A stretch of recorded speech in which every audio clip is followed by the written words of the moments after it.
الحمد لله كفى وسلام على عباده الذين اصطفى أما بعد أعوذ بالله من الشيطان الرجيم بسم الله الرحمن الرحيم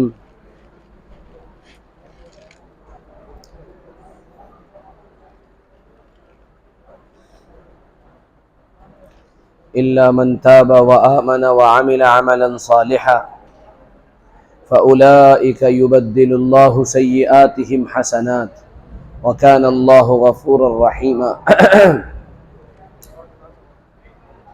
صدق الله العظيم وقال رسول الله صلى الله عليه وعلى آله وأصحابه وسلم من كان آخر كلامه لا إله إلا الله دخل الجنة أو كما قال صلى الله عليه وسلم اللهم صل على سيدنا مولانا محمد وعلى آل سيدنا مولانا محمد وبارك وسلم اللهم صل على سيدنا مولانا محمد وعلى آل سيدنا مولانا محمد وبارك وسلم يا رب صل وسلم دائما أبدا على حبيبك خير الخلق كلهم جزا الله عنا محمد صلی اللہ علیہ وسلم بما هو أهله۔ انسان جب دنیا میں پیدا ہوتا ہے تو وہ معصوم ہوتا ہے۔ بچہ جب دنیا میں آتا ہے تو نہ اس کے ذمے کوئی گناہ ہوتا ہے اور نہ اس وقت وہ کوئی گناہ کر سکتا ہے، کیونکہ اس کے پاس شعور کی صلاحیت ہی موجود نہیں ہوتی کسی کام کو کرنے کی اور اس طرح کرنے کی کہ وہ ارادے اور اختیار سے کرے، یہ اس کے اندر صلاحیت ہی نہیں پائی جاتی، اس لیے وہ پیدا ہوتا ہے معصوم۔ پھر جب وہ طاقت اور قوت کے ساتھ جوان ہو جاتا ہے اور اس کے اندر ارادے اور اختیار کی جو اللہ تعالیٰ نے آزادی رکھی ہے اس کا وہ استعمال کرتا ہے، تو پھر وہ اس ارادے اور اختیار کی آزادی سے گناہ کرتا ہے یا نیک کام کرتا ہے۔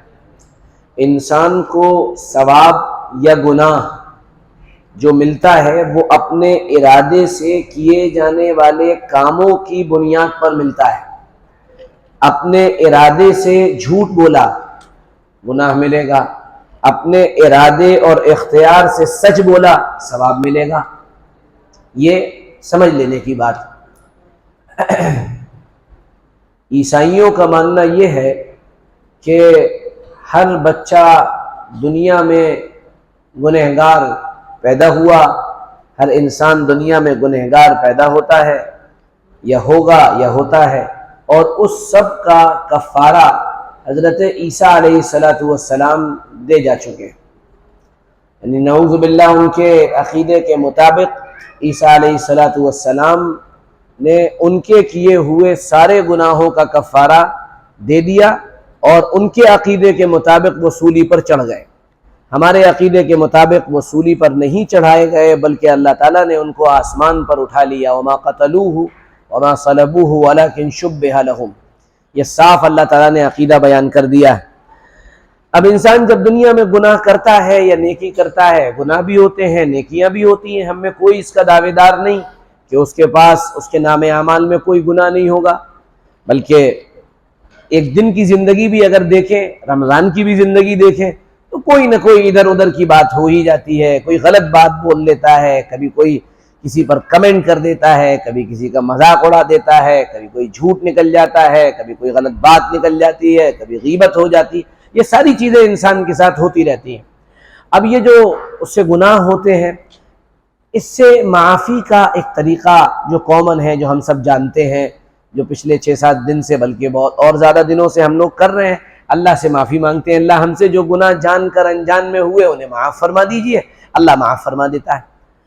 اچھا، جب یہ قرآن پاک معافی کا تذکرہ کرتا ہے، گناہوں کو ختم کرنے کا اور ریموو کرنے کا تذکرہ کرتا ہے، تو ایک بات آتی ہے قرآن میں، یہ بہت دلچسپ بات ہے، اور وہ بات یہ ہے کہ فَأُولَئِكَ يُبَدِّلُ اللَّهُ سَيِّئَاتِهِمْ حَسَنَاتٍ، اللہ تعالیٰ ان کے گناہوں کو نیکیوں سے بدل دیتے ہیں، ان کے گناہوں کو نیکیوں سے بدل دیتے ہیں۔ یہ ابھی بھی ہوگا، قیامت کے میدان میں بھی ہوگا۔ کیا مطلب؟ یعنی جیسے ایک انسان نے 1000 گناہ کیے تھے مان لیے، اب اللہ تعالیٰ کی رحمت جوش میں آئی، آپ نے مانگا اے اللہ معاف کر دیجئے، میں گنہگار مجرم ہوں، میں آپ کے دربار میں حاضر ہوں، مالک معاف کر دیجئے، اور اس کی رحمت جوش میں آ گئی، اب وہ تو شہنشاہ ہے، پھر بادشاہ نہیں، شہنشاہ، بادشاہ کا لفظ تو چھوٹا ہے، شہنشاہ مطلق، یعنی ایبسلوٹ حکمرانی ہے اس کی، کوئی انٹرفیئر کرنے والا ہی نہیں ہے۔ تو اب وہ اللہ اپنے کرم سے ایک شکل تو یہ ہے کہ گناہوں کو معاف کر دے کہ بھائی نہیں چلو جاؤ گناہ معاف ہو گئے، اب 1000 گناہ معاف ہو گئے، بات ختم ہو گئی۔ دوسرا، آپ نے کہا اللہ ہمارے گناہوں کو نیکیوں سے بدل دیجئے، تو آفر چل رہا تھا رمضان کا آخری عشرہ، اور اللہ تعالیٰ کی طرف سے معاملہ بڑا نرمی کا تھا، تو کہا ٹھیک ہے بھائی، تو اب 1000 گناہ معاف ہو گئے اور اس کے بدلے میں 1000 نیکیاں لکھ گئیں۔ اب یہ تو بڑا ہی زبردست معاملہ ہو گیا، تو مطلب گناہ تو معاف ہوئے وہ تو معاملہ نمٹ ہی گیا، اور 1000 نیکیاں اور لکھ گئیں۔ سبحان اللہ، یہ تو بالکل ایسا تھا جیسے کسی آدمی کے سامنے دودھ پیش کیا گیا، اور پھر اس کے اندر جو ہے سامنے والے نے یعنی آپ کے اکرام میں اور اعزاز میں اس کے اندر 3 چمچے ربڑی کے بھی ڈال دیے، تو آپ کہیں گے سبحان اللہ، مطلب دودھ تو ملا ہی ملا اور ساتھ میں ربڑی بھی مل گئی، کیا کہنے۔ تو یہ بالکل اس طرح کا معاملہ ہے، قیامت کے میدان میں بھی اسی طرح کی کچھ چیزیں ہوں گی۔ ایک آدمی کو بلایا جائے گا اور بلا کر اس سے کہا جائے گا کہ تمہیں اپنے گناہ یاد ہے؟ وہ کہے گا جی یاد ہے۔ یہ گناہ تم نے کیا تھا؟ بے شک۔ یہ گناہ تم نے کیا تھا؟ بے شک۔ یہ گناہ تم نے کیا تھا؟ کہ ہاں۔ جاؤ ہم نے تمہارے سارے گناہوں کو معاف کر دیا اور اس کے بدلے میں سب کے نیکیاں بھی دے دی۔ اب آدمی تو بڑا چالو پیس ہوتا ہے، وہ کہتا ہے اللہ ابھی ایک گناہ نہیں، میرے کئی گناہ اور باقی ہیں جو آپ نے کاؤنٹ نہیں کرائے، میں نے ایک گناہ یہ بھی کیا تھا، میں نے ایک گناہ یہ بھی کیا تھا، ایک گناہ یہ بھی کیا تھا، اللہ انہیں بھی معاف کیجئے اور ان کے بدلے میں نیکیاں دے دیجئے۔ ویسے تو چھپاتا پھر رہا تھا کہ کوئی گناہ میرے پتہ نہ لگا پائے، آج اللہ نے عطا کیا تو کہہ رہا ہے میں نے یہ بھی گناہ کیا ہے، میں نے یہ بھی گناہ کیا ہے، میں نے یہ بھی گناہ کیا ہے۔ تو ایک مطلب تو یہ ہے کہ اللہ نیکیوں کو اس طرح سے کر دیتے ہیں کہ گناہ معاف ہو گئے، وہ ہٹ گئے، ریموو ہو گئے، اس کی جگہ نیکیاں لکھ گئیں۔ جیسے آپ رجسٹر میں کسی طالب علم کی غیر حاضری لگا رہے ہیں، غین غین غین غین غین غین، یا اے ایبسینٹ لگاتے چلے گئے۔ اب کوئی بڑا بھاری بھرکم آدمی تھا، وہ اس کی سفارش میں آ گیا، کہنا دیکھو بھائی یہ ہمارا آدمی ہے، یہ سارے اے مٹا دو۔ نے کہا دیکھیے صاحب ہم امتحان میں تو بیٹھنے دیں گے لیکن اے نہیں مٹا سکتے۔ اس نے کہا بس یہ ہم نے کہہ دیا ہے مٹا دو۔ تو آپ نے امتحان میں بیٹھنے کی بھی اجازت دی اور سارے اے مٹا کے پی لکھ دیے، تو وہ کہے گا بھائی ساری غیر حاضریاں بھی معاف اللہ کے کرم سے اور امتحان میں بھی شرکت۔ ایک طریقہ یہ ہوتا ہے۔ نمبر 2، لیکن یہ جو پہلا طریقہ ہے یا یہ پہلی تفسیر جو اس آیت کی ہے وہ اتنی زیادہ معتبر نہیں ہے جتنی یہ دوسری والی ہے۔ وہ کیا ہے؟ انسان دنیا میں جو کام کرتا ہے، ایک کام تو وہ ہوتا ہے جس کو وہ اپنے ارادے اور اختیار سے لگاتار کرتا رہتا ہے اور پھر وہ اس میں ماہر ہو جاتا ہے۔ جیسے آپ نے دیکھا ہوگا کوئی میوزک بجانے والا جب وہ میوزک بجاتا ہے تو وہ بجا رہا ہے، پھر اس کو اتنی مہارت حاصل ہو جاتی ہے کہ وہ کچھ بھی لے کے بجا دے، آدمی پاگل ہو جاتا ہے۔ جیسے ہمارے ملک کے مشہور موسیقی کار ہیں، کیا نام ہے؟ عبد الرحمان نہیں، AR رحمان۔ اللہ نے یہ صلاحیت دی، موسیقی اپنے اندر ایک بڑی مختلف ٹائپ کی چیز ہے، آپ کے سامنے اس پر بات نہیں کی جائے گی، نہیں اگلا فتویٰ آپ کا میرے ہی اوپر آ جائے گا، اس لیے ہم اس پہ بالکل بات نہیں کریں گے آپ سے۔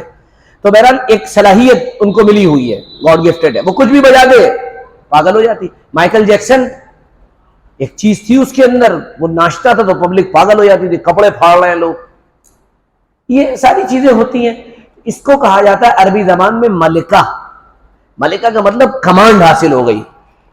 جیسے کوئی آدمی لکھتا بہت اچھا ہے، میں اتنی مثالیں اس لیے دے رہا ہوں تاکہ ہم سب کے بھیجے شریف کے اندر یہ بات اچھی طرح سے گھس جائے، ورنہ پتہ نہیں کیا سے کیا آدمی نقل کر دیتا ہے۔ اسی لیے یہ ریکارڈنگ ہوتی ہے کہ آپ کا کوئی فتویٰ آئے تو میرے پاس جواب بھی موجود رہے، بہت ضروری ہے۔ اور دوسری بات اس لیے بھی ہوتی ہے کہ ہمارے مہربان، قدردان، پاندان، چائےدان، اگالدان والے سارے جو لوگ رہتے ہیں، یعنی آپ سمجھ رہے ہوں گے جو ہر وقت نگرانی کرتے ہیں ہم لوگوں کی، یعنی آپ سمجھ رہے ہوں گے نا ایڈمنسٹریشن والے، ان کی بھی نگاہیں رہتی ہیں، تو اس لیے خاص کر ریکارڈ کروانا پڑتا ہے۔ تو اس پر بھی کوئی فتویٰ نہیں دیں گے۔ ویسے اب کوئی، ہم تو فتویٰ لیس ہو چکے نا، ہمیں تو گالی لیس، گالی کا اثر ہی نہیں پڑتا، کہتے ہیں بالکل بے حیا ہو چکے ہیں۔ ہم تو مشہور ہیں اس بارے میں، سب سے پہلے ہم نے کیمرہ لگوایا جمعے کے بیان میں، یوٹیوب پر کام کرنا سب سے پہلے ہم نے شروع کیا، ساری باتیں۔ تو یہ ایک بیچ کی بات۔ تو ملکہ کہا جاتا ہے کمانڈ، یعنی آپ لکھتے ہیں اور ہر مرتبہ بہت اچھا لکھتے ہیں، یہ کہتے ہیں یہ ملکہ ہے۔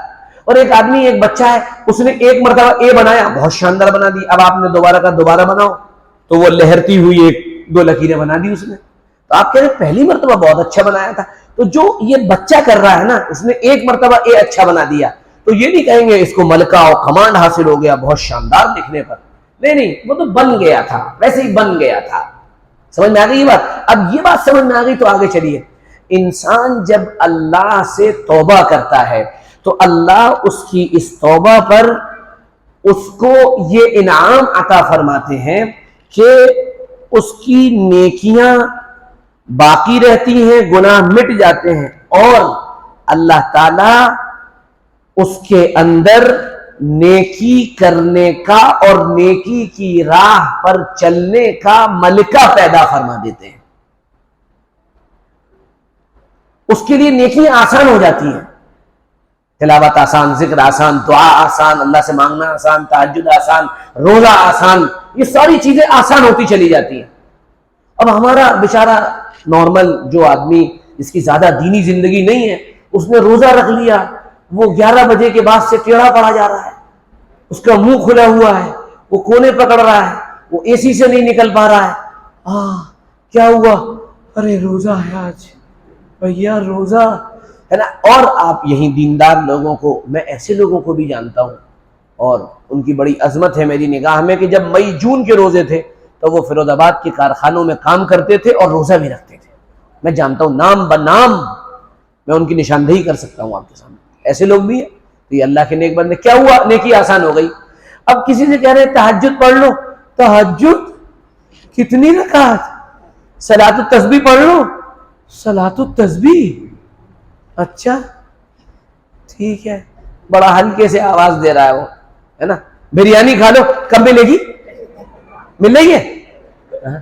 جلوس میں چلے جا رہے ہیں، جلوس محمدی میں شرکت کر رہے ہیں، ارے بھائی وہاں کیوں چلے گئے تھے؟ مولانا بریانی مل رہی تھی۔ بریانی نہ ہو گئی، ایمان کے سودے ہو گئے۔ کیا قوم ہے! یا اللہ اپنے کرم سے، اپنے فضل سے ہماری حفاظت فرما لیجیے، بس یہی کہا جا سکتا ہے۔ تو یہ جو ملکہ ہوتا ہے، اللہ تعالیٰ نیکیوں کو باقی رکھ کر گناہوں کو مٹاتے ہیں اور نیکی کرنے کا ملکہ پیدا فرما دیتے ہیں، اور برائی کے جو جذبات ہوتے ہیں وہ دب جاتے ہیں، گناہ کرنے کے جذبات مزمحل ہو جاتے ہیں، کمزور پڑ جاتے ہیں، پھر آدمی کے لیے گناہ مشکل اور نیکی آسان ہو جاتی ہے۔ اور ہمارا معاملہ الٹا ہے، گناہ آسان اور نیکی مشکل۔ رزق میں برکت کے لیے کوئی تعویذ دے دیے مولانا صاحب، تعویذ، اچھا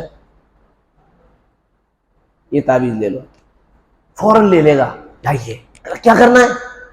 4 مرتبہ مجھے کیا کرنا ہے، کہاں ٹانگنا ہے، کہاں لٹکانا ہے، اچھا۔ اور یہی آپ نے کہا کہ رزق کی برکت کے لیے میں ایک قرآنی عمل بتاتا ہوں، تم اس کو پڑھو، کثرت سے پڑھو، اللہ تعالیٰ اس میں برکت عطا فرمائیں گے۔ نہیں وہ تو ٹھیک ہے، مگر تعویذ دے دیتے تو بہتر ہوتا، کیونکہ تعویذ میں کرنا کچھ نہیں پڑ رہا، لیا، سبحان اللہ، لگا ہوا ہے۔ یہ جسے کہا جاتا ہے نا، یہ بھاگنا، عمل نہ کرنا، یہ ہمارے ملکات یعنی وہ کمانڈ کی کمی ہے۔ اللہ یہ فرما رہا ہے جب تم مجھ سے معافی مانگو گے تو تمہارے اس معافی مانگنے پر کبھی ہماری رحمت یوں بھی جوش میں آئے گی کہ ہم تمہاری مغفرت فرما دیں گے اور نیکی کے ملکات کو مضبوط کر دیں گے۔ اب رمضان المبارک میں نیکی آسان ہے کہ نہیں ہے؟ تراویح پڑھ رہا، میں عید کے دوسرے دن آپ سے کہوں 20 رکعت تراویح ہوگی، آ جاؤ ذرا رک جاؤ، دیکھنا کیا ہوگا، دیکھنا کیا ہوگا، جوتے چپل چل رہے ہوں گے مسجد میں، ارے یار 20 رکعت تراویح پڑھا دی، لمبی نماز پڑھا دے کوئی تو ایک مصیبت ہے، آفت، قیامت آ گئی جیسے۔ ہمارے یہاں فجر کی نماز بڑی لمبی ہوتی ہے ماشاءاللہ، جب حمید میاں پڑھاتے ہیں تو بڑی لمبی پڑھاتے ہو، ان کی عادت ہے اپنا 2-3 صفحے پڑھنے کی عادت ہے، تو یعنی تقریباً پاؤ پارے سے تھوڑا کم پڑھا جاتا ہے تقریباً، ہے نا۔ تو لوگ بھی اللہ کے فضل و کرم سے سورہ فاتحہ کے بعد مسجد میں داخل ہوتے ہیں، انہیں بڑی پوری امید ہوتی ہے کہ سنت بھی ملے گی اور پہلی رکعت بھی ملے گی انشاءاللہ، بہت آرام سے آتے اللہ اور اخلاص سے سنت ادا کرتے ہیں، سبحانک اللہم و بحمدک و تبارک اسمک، ایسے کر کے سنتیں ادا کرتے ہیں۔ یہ کیا ہے؟ یہ بھاگنا ہے نا۔ اس لیے ہم کو اللہ سے 2 باتوں پر کمٹمنٹ کرنا پڑے گا، اور وہ کمٹمنٹ یہ ہے کہ ہم توبہ بھی کریں گے، اور پھر جو ہمارے ملکات، جو ہمارے اندر جو اللہ کمانڈ دیں گے، اس کمانڈ کو باقی رکھنے کی کوشش کرنی پڑے گی۔ یہ رمضان والی نیکی کام کرنے والی نہیں ہے صرف۔ ایک نوجوان نے مجھ سے سوال پوچھا تھا، میں نے اسے جواب دیا تھا، آپ کو بھی دیا تھا، کہ جب ہم یہاں مغفرت مانگتے ہیں اور اللہ تعالیٰ مغفرت فرما بھی دیتے ہیں، کیونکہ اللہ فرماتا ہے کہ یہ میرے بندے مجھ سے معافی مانگ رہے ہیں، میں نے انہیں معاف کر دیا، پھر کیا ہوتا ہے؟ پھر کیا ہوتا ہے؟ میں نے کہا جن کی مغفرت ہو جاتی ہے وہ مغفرت والے کاموں میں لگ جاتے ہیں، اور جن کی نہیں ہوتی وہی پھر شروع 420۔ حال یہ ہو چکا ہے، مکہ مکرمہ گئے تو مکہ مکرمہ پہنچے، ایک صاحب مجھے ملے، میں نے کہا بھائی وہ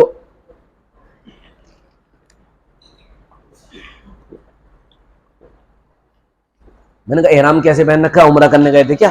کہہ رہے نہیں عمرہ کرنے نہیں گئے تھے، بنا احرام کے نیچے جانے نہیں دیا جا رہا ہے۔ میں نے اچھا پھر؟ کہ ہم احرام پہن کے چلے گئے نیچے بنا عمرے کی نیت کے۔ کہ ویسے مولوی صاحب صحیح ہے؟ میں نے کہا مطلب یہاں بھی وہی کیا؟ اچھا دھوکہ کسے دے رہا ہے آدمی؟ آپ کیوں جا رہے ہیں نیچے؟ مجھے یہ بتائیے کیوں جا رہے ہیں نیچے؟ بیت اللہ کے قریب جا رہے ہیں، کیوں قریب جا رہے ہیں؟ تاکہ اللہ مل جائے، یہی تو چاہ رہے ہیں۔ تو اس جھوٹ کے سہارے سے اللہ ملے گا آپ کو؟ ایسا نہیں، اللہ پھر ہر جگہ ہے، اوپر سے طواف کریے، دیکھیے، مانگیے اور تڑپیے، خوب تڑپیے کہ اللہ پہلے چلے جاتے تھے اب نہیں جا پا رہے، مالک اب راستہ کھول دی۔ سمجھ آ رہی بات؟ خیر، اعمال میں 2 اعمال ایسے ہیں بہت اہم اعمال، جس کو آپ سن بھی چکے ہوں گے، اسی پر بات پوری کریں گے، جو آپ کو دیگر تمام اذکار اور تمام چیزوں سے مستغنی کر دیں گے، دوسری چیزوں کی ضرورت آپ کو اتنی زیادہ نہیں پڑے گی۔ یعنی جسے کہیے یہ سارے مغز جتنے بھی ہوتے نا، کاجو، پستہ، بادام، فلاں ڈھکاں، یہ سب کا ملا کر ایک مکسچر تیار ہے، بس آپ اسے 1 چمچہ صبح 1 چمچہ شام کھا لیں اور پھر کوئی ضرورت ہی نہیں ہے چیزوں کی کھانے کی، ہے نا۔ یہ ایسے اعمال ہیں۔ نمبر 1، پہلی چیز استغفار۔ استغفار قرآنی وظیفہ ہے۔ جتنے لوگ رزق کے اعتبار سے پریشان ہیں وہ اعتماد اور یقین کے ساتھ، بے یقین تو پاپے بھی نہیں ملتے ہیں، ہمارے سیدہ کو دیکھا ہے یقین سے مانگتا ہے لوگوں سے، یقین کی کیفیت ہوتی ہے اس کی، ایسے مانگے گا نا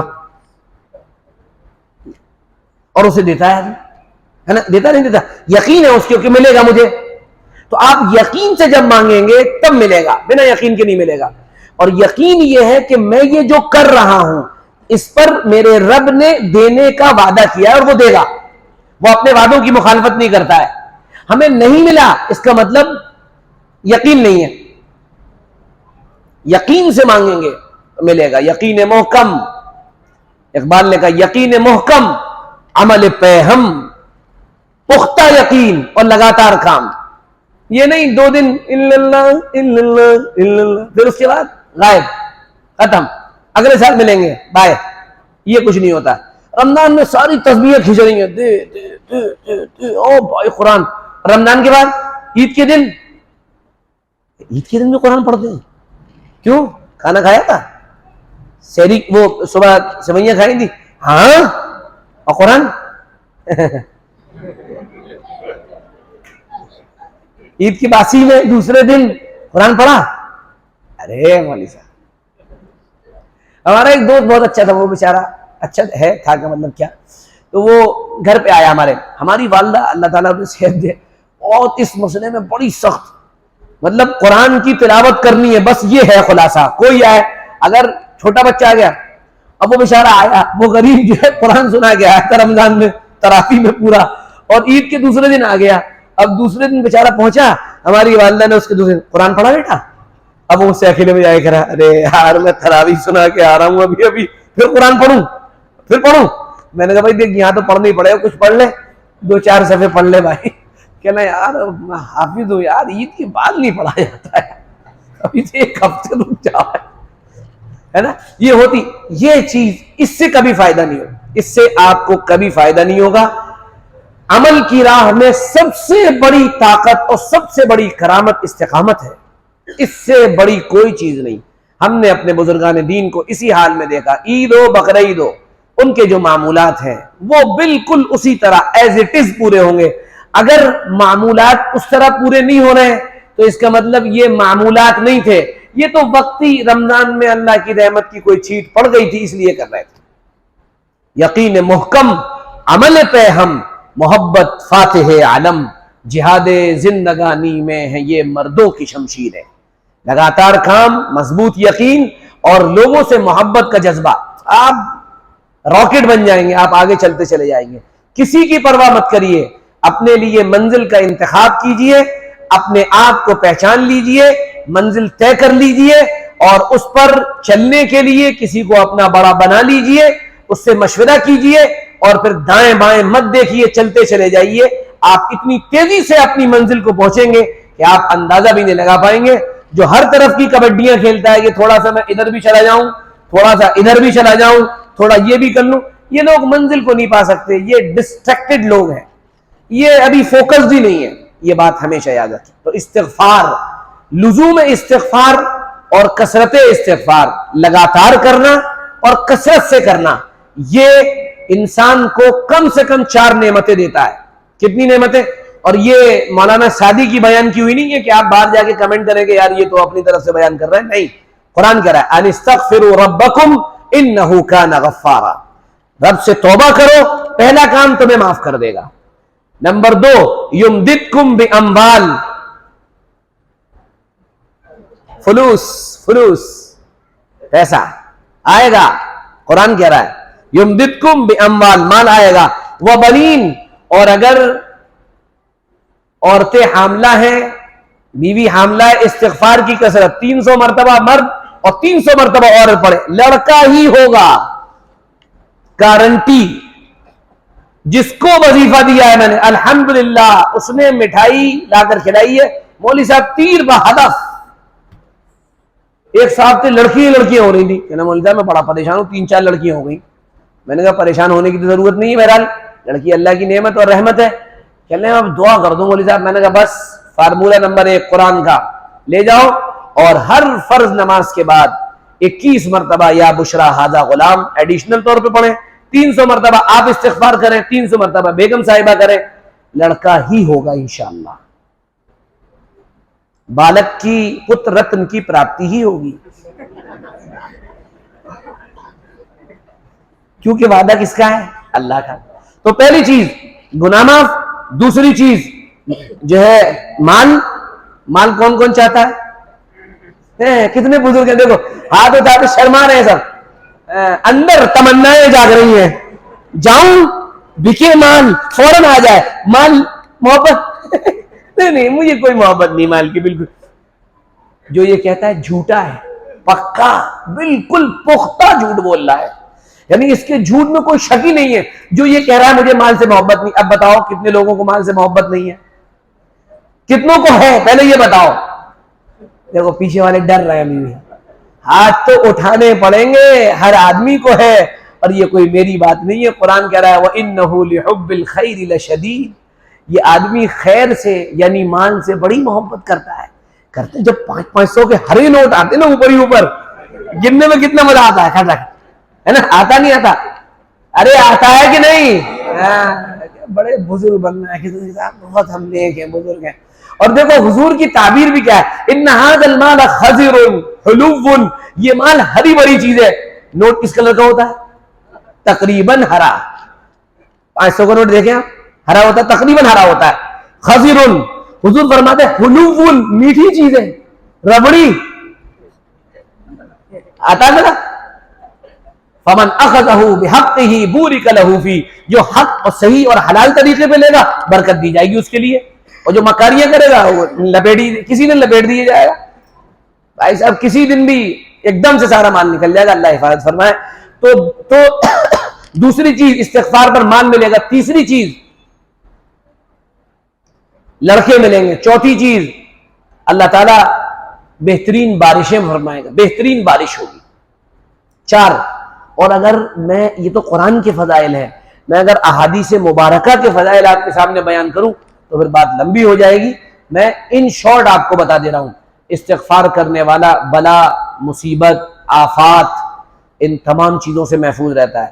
یہاں تک احادیث مبارکہ کے الفاظ نقل کیے گئے، نہ اس کو ہتھیار اٹھانے کی ضرورت پڑتی ہے اور نہ کوئی اس کے خلاف اٹھا سکتا ہے. نپٹا دیا جائے گا، ختم. انتقام وہاں سے چلے گا، نپٹا دو. بہت بول رہا ہے، سمجھ میں آ رہی بات؟ اچھا، اب یہ بات سمجھنے کی کثرت اور لگاتار زیادہ پڑھنا اور روز پڑھنا، وہ کیا ہے؟ نمبر 1، کم سے کم، کم از کم 1200 بار روز. 1200! ارے کیسے چہروں کے ایکسپریشن بدلے ہیں، کیسے پریشان. وجوہ یومئذ باسرہ تظن ان یفعل بها فاقرہ، ایسے چہرے جیسے سوکھ گئے ہوں. ہاں، استغفر اللہ ربی کافی ہے، آپ اتنا پڑھ لیں، استغفر اللہ ربی، ہے نا. امام بخاری فرماتے استغفر اللہ العظیم واتوب الیہ، پورا استغفار ہے. یا پھر استغفر اللہ الذی لا الہ الا هو الحی القیوم واتوب الیہ، یہ پورا. لیکن چھوٹا والا بھی پڑھیں گے تو بھی کام چلے گا. اور لگاتار پڑھیں، لگاتار پڑھیں. یہ ایسا عمل ہے دوسرے تمام کاموں سے آپ کو مستغنی کر دے گا. 1 نمبر 2، دوسرا عمل قرآن پاک میں لگنا. قرآن پاک میں لگنا، تلاوت ہو، تلاوت کی شکل میں ہو، پڑھنے پڑھانے کی شکل میں ہو. نمبر 3، تیسرا قرآن پاک میں غور و فکر کی شکل میں ہو. چوتھا قرآن پاک کے ترجمے اور معانی پر غور و فکر کرنے کی شکل میں ہو. 4، پانچواں قرآن پاک کے معانی اور مفہوم کو بیان کرنے کی شکل میں ہو، درس اور تدریس یا تفسیر یا قرآن پاک کو سمجھانے کی شکل میں ہو. یہ ساری شکلیں کسی بھی شکل میں آپ قرآن میں لگے ہوئے ہیں. ترمذی میں امام ترمذی رحمۃ اللہ علیہ فضائل القرآن میں آخری حدیث لائے ہیں اور فرمایا ہے کہ جناب نبی کریم صلی اللہ علیہ وسلم نے ارشاد فرمایا کہ جس کو قرآن میں مصروفیت یا مشغولیت، یعنی جس کا قرآن میں لگنا اس کو دعا کرنے سے روک دے، یعنی وہ اتنا قرآن میں لگا ہوا ہے کہ وہ دعا ہی نہیں کر پا رہا ہے، وہ اللہ سے مانگ ہی نہیں پا رہا، اسے مانگنے کا وقت نہیں ہے. اللہ کے نبی نے فرمایا کہ تمہارا رب یہ کہتا ہے میں اس کو مانگنے والوں سے بہتر عطا فرماؤں گا. مانگنے والوں سے بہتر، لیکن یہ ان کے لیے ہے کہ قرآن جن کا اوڑھنا بچھونا بن چکا ہے، صبح و شام قرآن میں لگے ہوئے ہیں. یہ 2 عمل ایسے ہیں دوسرے اعمال سے مستغنی کر دیں گے اور اللہ تعالیٰ آپ کو بے نیاز کر دیں گے اور بے پناہ عطا فرمائیں گے. تو خلاصے کے طور پر میں پوری بات کا خلاصہ کر دوں کہ انسان دنیا میں بے گناہ پیدا ہوا ہے، پھر وہ جب جوان ہو جاتا ہے اپنے ارادے اور اختیار سے گناہ کرتا ہے، یہ ثواب کرتا ہے. جو کام ارادے اور اختیار سے کیا جاتا ہے اسی پر ثواب ملتا ہے اور اسی پر گناہ بھی ملتا ہے. پھر جب انسان گناہ کرتا ہے تو اس کی معافی کی شکل یہ ہے کہ توبہ کرتا ہے. توبہ کرنے میں 2 باتیں ہوتی ہیں، کبھی اللہ تعالیٰ سارے گناہ معاف فرما دیتے ہیں، ایک اور گناہوں کے بدلے میں نیکیاں لکھ دیتے ہیں. ایک چیز ہو گئی. نمبر 2، دوسری چیز گناہ معاف فرما دیتے ہیں اور نیکی کرنے کی کوالٹی اور ایبیلٹی اس طرح کی پیدا کر دیتے ہیں کہ وہ ایک کمانڈ کی شکل میں آپ کے پاس آ جاتی ہے. پھر آپ کے لیے نیکی کرنا آسان ہو جاتا ہے، کرتے چلے جاتے ہیں، کوئی پریشانی نہیں ہوتی، کوئی پریشانی نہیں، آپ لگاتار کرتے چلے جاتے ہیں. مولانا طارق جمیل صاحب اپنے ایک بیان میں کہہ رہے تھے کہ ایک نوجوان ان کے ساتھ جماعت میں جاتا تھا اور وہ روزانہ یومیہ 13,000 بار درود پڑھتا تھا. تو وہاں طارق جمیل صاحب کہنے لگے، میں نے اس سے پوچھا بھائی کیسے کر لیتا ہے؟ چلے جی بس بڑا آسان ہے میرے لیے، لگ جاتا ہوں صبح سے. آدمی نے عادت بنا لی، اسی میں ہو گیا. آپ وقت میں جب کام کریں گے یہ وقت لائک ربر آپ کے لیے کھینچنے لگے گا. اور آپ اگر بیٹھے ہوئے پب جی کھیلتے رہیں گے اور گیم کھیلتے رہیں گے تو اس میں پھر وقت پتہ نہیں چلے گا. موبائل میں آپ ٹائم کی بربادی کریں گے تو پھر کچھ نہیں کر پائیں گے. تو اللہ تعالیٰ نیکی کا ملکہ دے دیتے ہیں اور برائیوں سے روک دیتے ہیں. برائی کرنے سے آدمی رک جاتا ہے، برائی مشکل اور نیکی آسان ہو جاتی ہے. اور پھر آخر میں دو اعمال میں نے بتائے، ان میں پہلا عمل استغفار کا ہے، کثرت سے کرنا ہے، لگاتار کرنا ہے، بڑی برکتوں کا ذریعہ ہے، اللہ کا بتایا ہوا وظیفہ ہے. اس پر 4-5 انعام نقد ملتے ہیں، 4 تو قرآن نے بیان کیے ہیں. نمبر 1 پہلا انعام یہ کہ اللہ تعالیٰ معاف کرتا ہے، دوسرا یہ کہ اللہ تعالیٰ مال عطا فرماتا ہے، تیسرا یہ اللہ لڑکے ہی لڑکے دیتا ہے، اور چوتھا یہ کہ بارشیں بڑھیا ہوتی ہیں. حدیث پاک سے میں نے ایک آپ کو مثال دی تھی کہ جو آدمی استغفار کرتا ہے اس کے خلاف نہ کوئی تلوار اٹھا پاتا ہے اور نہ اس کو تلوار اٹھانے کی ضرورت پڑتی ہے، کام ویسے ہی کہ ویسے ہی بن جاتے ہیں. اور کثرت کا مطلب 1200 بار. اگر آپ اتنا نہیں کر پا رہے ہیں، جان نکلی جا رہی ہے، ہم لوگ کمزور لوگ ہیں، تو کم از کم 100 مرتبہ صبح، 100 دوپہر، 100 شام یہ شروع کر دیں. پھر دھیرے دھیرے اسے بڑھائیں اور 1200 تک لے جائیں. ایک وقت آئے گا کہ یہ 1200 بھی آپ کے لیے آسان ہو جائیں گے. اور یہ ٹاسک ہے. ایک نوجوان میرے پاس آیا کہ نا مولانا صاحب وقت نہیں کٹتا. میں نے کہا وقت کٹتا نہیں تمہارا؟ صحیح بتاؤ. کہ نا ہاں. میں نے کہا یہاں پتہ نہیں چلتا. میں نے کہا بھیا اگر کوئی شکل ادھار دینے کی تو ہمیں دے دو. میں تو پتہ ہی نہیں چلتا کب صبح اور کب شام ہو جاتی ہے. ہر وقت کام رہنا چاہیے، ہر وقت کام رہنا چاہیے، تو پھر آپ انشاءاللہ مضبوط ہوتے چلے جائیں گے اور اللہ تعالیٰ اپنا فضل فرمائیں گے. اور دوسرا عمل ہے قرآن پاک. قرآن پاک میں لگنا یہ سعادت کا اعلیٰ درجہ ہے، اعلیٰ ترین درجہ ہے. خوب قرآن پڑھیں، لگیں، سمجھیں، سمجھائیں، پڑھیں، پڑھائیں، توجہ دیں، غور و فکر کریں، الفاظ و معانی میں اتریں. یہ ایک پورا الگ سلسلہ. اللہ ہم سب کو اپنا فضل عطا فرمائیں، کرم عطا فرمائیں، قرآن کی سعادتیں نصیب فرمائیں، استغفار کرنے کی توفیق عطا فرمائیں. ایک استغفار ابھی کرنے جا رہے ہیں ہم لوگ تھوڑا سا انشاءاللہ، اور پھر کرتے رہیں گے جو بچے ہوئے 2 دن.